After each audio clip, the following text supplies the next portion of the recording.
Hey guys, this is Anthony Morganti. I am MrPhotographer.com. In this video, we're going to continue our look at the new features that are found in version 22 of Photoshop. Just a few days ago, I did a video taking a look at the new sky replacement feature. In this video, we're going to take a look at neural filters. Now, right off the top, I'm going to tell you that I don't like neural filters. I would like them if they worked better. In my opinion, they don't work very well. So I just want to get that out of the way right away. But I'll do my best to try to show them to you in an unbiased way. Now, with neural filters, you could do a lot of different things to your images. And most of the features of neural filters are in beta. So they're kind of not finished yet. So that's part of the reason why I guess I don't care for them, because they don't seem to work that well. But let's take a look. I have this image here. It's just an image I downloaded from Adobe stock. Now I want to add a neural filter onto this image to smooth her skin. So we're going to go up to Filter, down to Neural Filters, and then it opens up in the Neural Filter dialog box. And you can see that it has two general categories. It has featured filters, and there we have skin smoothing and style transfer. And below that, we have beta filters. And we're going to talk about everything in this video. We're going to start out, of course, with skin smoothing. And so we're just going to turn it on. What I'll do first, though, is I'll zoom in a little bit. I'll hit Command plus on my Mac a couple times, Control plus on a PC. And you can see that there's a blue box around her face. That's because Photoshop found her face. So we're going to turn on skin smoothing, and you'll just watch. It takes a second. And you can see it actually did a pretty good job. There's before. And there's after. So I thought skin smoothing does work well. Now it has two sliders, a blur and a smoothness slider. So you could add more or less blur. Let's try with more blur. And let it do its thing. It did. And let's add some more smoothness. And you can see even having those two sliders maxed out, it does look very natural. You could still see pores. It didn't really just blur away her features. You could still see pores on her face. And it actually does look pretty good. So that isn't that bad. Now, style transfer is a bizarre little thing. Here, I do want to zoom out for a second here. Notice how it only does her face. It didn't do her neck or her parts of her shoulders here that are showing. So that's something I hope that they allow you to modify, meaning this blue box is just over her face. And you can't designate anywhere else for this effect to take place. So I would hope in a future iteration of the skin smoothing neural filter, they allow you to apply it to her neck and shoulders, and maybe, where else, maybe her arms would be showing and you'd want to apply it there or something like that. Because as it is now, it looks really ridiculous. It doesn't look well. It doesn't look right. But let's jump down to style transfer. If we turn that on, you could see that there's a number of different styles that you could apply to an image. And you could see that it's kind of more of an art thing, obviously. We'll go to show more. Let's go to this Van Gogh look right here and see what that looks like. Let's go to another Van Gogh look right there. Let's see if they have any Monet in there. Monet's my favorite. I don't see any at first glance. I don't see any Pollock. I like Pollock as well, but that would be kind of weird, wouldn't it? But anyway, you have all these different looks you could apply to an image. Not something that I would typically do, but if you're into the more art side of photography, maybe this is something you'll get into. So that is the style transfer. Now I'm going to turn off skin smoothing as well. We'll take that off. We'll go back to the original image. Now, that was this featured filters category. Now below that we have this beta filters category. And when you first open Photoshop, you'll have to download each of these. So you just click a little button there to download them. And as a matter of fact, this morning, I think this JPEG artifacts just became a download. When Photoshop version 22 first came out, that wasn't available yet. But you could see that it has a lot of interesting things like photo restoration. I know many of us want that to restore old photos, but that's not available yet. Repair dust and scratches and so on, all these down here. So they're not available yet, but we have these up here at the top that we could talk about For example, Smart Portrait, Makeup Transfer, Depth Aware Haze, Colorize, Super Zoom, and JPEG Artifact Removal. Now we're going to jump to a different image for this. I have another Adobe stock image here, and we'll go up again to Filter, Neural Filters, and then we'll go to the Experimental Beta section, and we'll go to Smart Portrait, and I'll turn that on. Now, there's a number of different things you could do to the image. For example, you could change the person's expression. Now, this takes a little while to do because you'll notice when, let's say, I move the happiness slider, it will go up here saying that it's accessing the cloud. So apparently all the heavy lifting is done up in the cloud, and you kind of have to wait for it. So I'm going to move this to the right, and you can see that the filter is processing image data in the cloud, and you can see it's got a little kind of status circle there, and it does take a little while to do. Now look at her face right now. You can see that she's just thinking, right? Nothing special. This might creep you out once it kicks in. It just made her smile.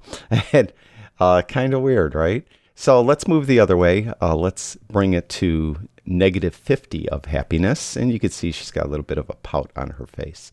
So it's kind of odd, isn't it? But that seems to work okay. Now, one thing I noticed, a lot of times with Photoshop, you could double click on like the slider, double click on the name, and you'd reset it. It doesn't work that way. So you could hit the reset up here. Then you could add like a surprised look on her face. Let's see what that looks like. See, that apparently is supposed to be surprised. I noticed once you do the first adjustment, that takes a long time. Then all the subsequent adjustments seem to go much quicker. So let's just reset it. Anger. Let's see. She's going to get mad at something. Let's see. Oh, that's horrible. And let's see. Let's go this way. And okay. All right. Now you could make her older. So let's go this way and make, you could see looks a little bit Addams Family-ish. Let's go this way and make her younger. And that looks pretty much the same. So we'll reset it. Gaze. This is now her eyes are off looking towards my left right now. Let's make her eyes look more to the right. Oops, that was facial age. I hit the wrong one. Excuse me. Let's go back to gaze. There we go. And we'll move her eyes more towards the middle. Now you can see it kind of fuzzed out the top here. There is a mask setting here called placement. And whenever that happens, you could take this slider and move it around and see if you could improve the mask. And you can see it did improve it. And you'll find this quite often will happen. It will kind of blur out the edges of someone's face or, head when you do these different adjustments. And you'll see that some more in a moment. So gaze. And now if she was looking straight at us, we could make her look to our left with this, but you could see because she was already looking to the left, it kind of makes it look kind of silly. We could add some hair thickness or take away some hair thickness. And I actually tried this on me because, as you know, I got very thin hair, very high forehead, and it looks absolutely ridiculous on me. And part of the reason why it does, you notice how the box doesn't really go to the top of the head? Well, my hairline goes over the top of the box. So it really doesn't work well. So hopefully that's something, because this is still in beta, hopefully it's something they improve in the future.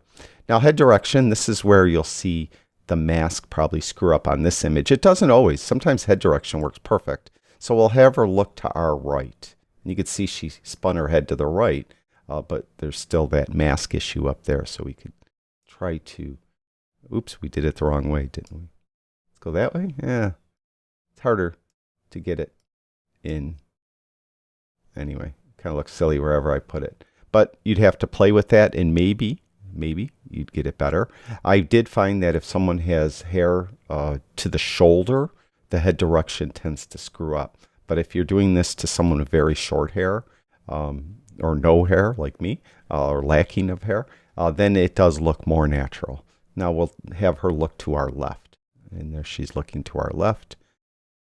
So you can see, to me, it's more of a toy. I'm not sure, why anyone would want to do this. Light direction. This kind of just puts a spotlight on the right side or her left side of the face. And that way we go the other way and we have a spotlight on the other side of her face. And so that is the Smart Portrait neural filter. Let's go to this makeup transfer. Oh, here, let's cancel out of this for a second. Over here, I have an image with a person with a lot of makeup on. Now, theoretically, what you should be able to do with the makeup transfer neural filter is take the makeup that is on her face and put it on someone else's face, like her face or her face. Let's do it on her face. So we're going to go to Filter, Neural Filter, and we'll go over to the experimental section. We'll go to Makeup Transfer. We'll turn it on. Now it's going to ask us to select an image. And it's showing all the images I have open in Photoshop. And we want this last one, this 573 image, which is right here, Adobe Stock, and it ends in 573. And we'll do that, and you can see that it will transfer her makeup onto her. And that just doesn't look right. So this is going to be more of a hit and miss one, because obviously when a person applies makeup on themselves, they're applying makeup that is complementary to their features. So if you're going to transfer makeup from a person to another person, that makeup hopefully will be complementary to that other person's features as well. And as you could see, at least two also in this situation. I mean, obviously, this person isn't in like a dance and cocktail situation, so the makeup doesn't look right in this situation. So that's one that's going to be more hit and miss. The next one, we'll go to a different image. We'll go to this one, a woman in front of lake. It's another stock image, and we'll go up to Filter, Neural Filter, and we'll go over to the experimental section, and it's Depth Aware Haze. Now, this is a good filter, and it does work pretty decent, but you need to have a defined subject. And then what you'll do is when you turn it on, it will add haze to the background. Now, it doesn't like haze out the subject. So here, we'll just max it out. And you can see how it's leaving our subject kind of untouched by the haze. So you could add some haze, and then you could affect the warmth of that haze as well. If you move it to the right, you'll make it obviously very warm. And to the left, you can make it very cool. So you could just affect the haze. And again, this filter I found seems to work pretty well. You do need an image with a subject that is very well defined, though. So that is Depth Aware Haze. Now, one thing I'll show you real quick, because I haven't shown you yet, when you're satisfied with a filter, any of the filters I've done, down here you have an output option. You could output it to a new layer, a duplicate layer that is masked, current layer, apply it right to the current layer. I recommend you don't do that. You could add a duplicate layer and so on. So I'll just do it to a new layer, and we'll click OK. And when I do that, then you'll see that it has a new layer with that adjustment on it. Now I could turn that layer off. There's the original image. There's our adjusted image. So you could do that again with all the filters. Now we'll go over here. This is actually an image of my mother. Probably shot around, I'm guessing around 1950. And obviously I was not even close to being born yet. I'm not that old. But there is a neural filter to colorize a black and white image. And I've tried it on about 6 or 7 different black and white images, and it didn't really do a good job on any of them. Now, I was doing it on older images because that's usually the image you're going to want to colorize. I did not try it on like a modern image that was converted to black and white or shot in black and white. I tried it all on older images. So we'll go up to Filter, Neural Filters. And the reason why I bring that up is because on an older image like this, that is a scanned image from like 1950, the resolution isn't as good. So it may not be the best type of image for colorization as the filter works now. So we'll go to Colorize, we'll turn it on, and you'll see that it colorizes part of the image. You could see it did my mother's face, and it did part of the beach, and it did the water and the sky, but it missed most of the beach over here on my right, some of the beach in the midground, and part of my mother's dress isn't colorized. So it was hit and miss, and there's no way to adjust it. You could just really adjust the colors, the cyan, blue, magenta, and the focus color. So you could try to move that to the right and see if you could get more of the beach in color, and not really. Doesn't really cut it. So this one is a beta one that I think many of us would like, maybe, but it just it needs a lot more work. So that one will cancel out. And the next one, we'll go to this is a photo of my son Joe that those of you that watched maybe just day before yesterday, I did a video. They updated Topaz Labs Gigapixel. And with Gigapixel, you could take an image that is cropped really small and then blow it up, and it enhances the details. You don't get the JPEG artifacts and things like that. And also in that version of Gigapixel, it has a feature where you could download like a thumbnail off the internet that is really small and has a lot of JPEG artifacts, and you'd be able to repair it, basically get rid of the JPEG artifacts. And in that demonstration, I have this image of my son that I actually downloaded from the internet. And it's just like a thumbnail. It's only like 500 pixels by 400 pixels. And if I zoom in, you can see that there's a lot of artifacts like around his eyes, and it's just not very clear. Well, there's a couple features now in this neural networks that hopefully will take care of this. We'll go to Filter, Neural Filters, or I said neural networks, I meant neural filters. We'll go to this beta filters, and the first one we'll do is the super zoom. This should be comparable to Gigapixel in that it will enhance the image details. Let's do doesn't seem to be doing much there. Let's remove JPEG artifacts, and let's do noise reduction, and let's turn that way up. Let's sharpen, I guess. Let's enhance face details because there is a face here, and I'm probably doing it wrong. As I zoom in, whoops, there it goes. Now it kicked in. You could see as I zoomed in. All right, so that's not very good, right? There's the original image over here in the right, and there's that. So let's like reset this entire filter. All right, and let's go to, again, the super zoom. This is like, again, going to be like, hopefully, like Gigapixel, and remove JPEG artifacts.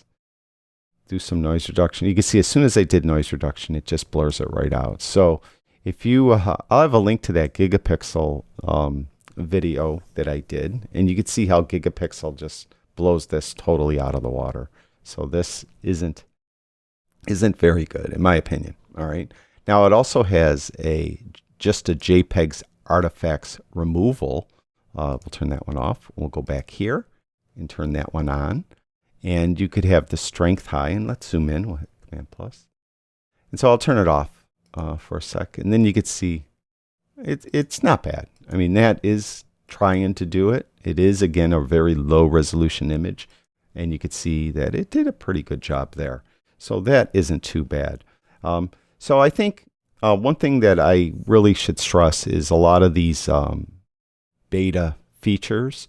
They may work great on one image, but really totally fail on another image. For example, that makeup transfer, even the Colorize may work on some images, but not work on other images. That super zoom, I haven't able to get that work properly on any image. So I don't think that one is very good. Smart portrait, again, if the person has shoulder length or longer hair, when you tilt their head and things like that, it's not going to look right. Also, sometimes it looks really bad. I just want to show you this. Got kind of a kick out of this. I'll get out of here. Go back to this stock image, and I'll go up to Filter, Neural Filters, and then we're going to go to the experimental section. We'll go to that Smart Portrait again, turn that on. We're going to make her smile. Remember the other one? It shows teeth. All right, so we're going to go to Happiness and turn that to the right, and it's going to take a minute because, again, it processes the image data in the cloud, but it was hilariously bad. I mean, you'll see. I'll just let it do its thing. Okay, what do you think? All right, probably nothing the photographer or the model would be proud of. So we're just going to cancel right out of that. So those are the neural filters. Again, I don't really care for them. I don't think they're I don't think they're there yet. I think they need a lot of work. That's my opinion. What's your opinion? Let me know in the comments below. Thank you, everyone who watches my videos. I really do appreciate it. Talk to you guys soon.